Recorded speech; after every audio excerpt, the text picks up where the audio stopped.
So, i-record ko ni nga journey ko there sa Liverpool. Let's go! Edma sa Bashers. Di ko din nila kilala. Di ba kami di kilala? Hay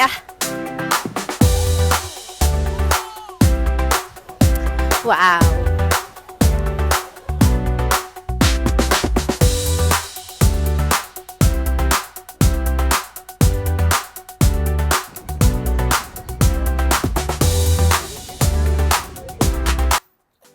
Hi guys! So, naglalakad kami ngayon and pupunta kami ng City Central.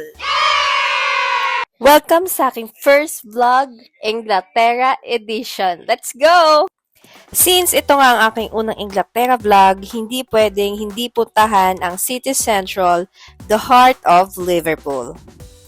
Ito ang isa sa mga lugar na hindi mo pwedeng palampasin pag pumunta ka ng England. Nag-train kami guys papuntang City Central and I think mga nasa 15 minutes na yung biyahe namin papunta doon. Sobrang bilis lang kasi naka-train naman.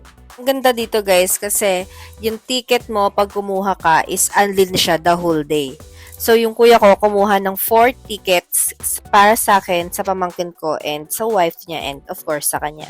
Nakakatuwa tong pamangkin ko guys kasi magte-10 pa lang to, pero bambilis niyang naka-adapt dito sa UK. So, siya yung nag-guide sa akin dito sa mga things na pwede kong gawin at hindi dapat gawin.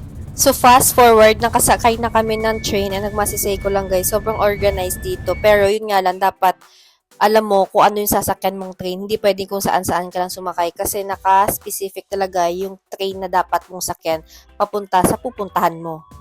Sa totoo lang guys, ang saya sa pakiramdam na makapunta sa mga lugar na dati hanggang TV, movies o social media mo lang nakikita. Ngayon, nandito na tayo at tayo mismo ang makaka-experience nito. Hindi lang ito simpleng gala, isa rin itong paalala na minsan, dahan-dahan man, matutupad din ang mga pangarap. Wow! Pangarap ka! So, kidding aside guys, hindi magiging ganito ka-espesyal ang trip na ito kung hindi dahil sa aking kapatid at sa aking sister-in-law. Kaya shout out sa inyong dalawa. Thank you so much. Mahal na mahal ko kayo. Bakit naging emotional tong vlog na to guys? So, itigil ko na yung pagiging emotional ko. So, back to vlog. Nandito tayo guys sa Albert Port. Albert Dock pala guys. So maraming mga barko dito ang naka-dock. May mga, hindi nga lang nakita sa video pero marami dyan. And may mga Pinoy din kaming nakitang seaman na pagala-gala and nakausap namin sila. And what I love here the most guys is sobrang perfect niyang lakarin. Sobrang ganda ng paligid. Ang gaganda ng mga gusali. Very Instagrammable kahit sa ang angle ka pumunta. Ang perfect ng picture mo. And ang pinaka-importante sa lahat, since nasa Liverpool tayo, ang The Beatles. Alam nyo ba guys, dito nag-origin, ang taga dito sila, yung The Beatles na band na sobrang sikat. And kung makikita nyo, sobrang daming ding foreigners ang magpapapicture dyan. Nakapila kami dyan guys, hindi pwedeng sugab agad picture kasi nag-aantay din talaga sila para magpa-picture sa The Beatles. Parang hindi mo maiisip na may nag-i-exist na ganito kagandang lugar guys. No, sana may ganito sa Pilipinas. Ay, nako. Pero guys, yun nga, sobrang ganda talaga. And kung babalik ako dito, yes, sobrang babalik ako. So, hanggang dito na lang tayo, guys. See you sa aking next Inglaterra video.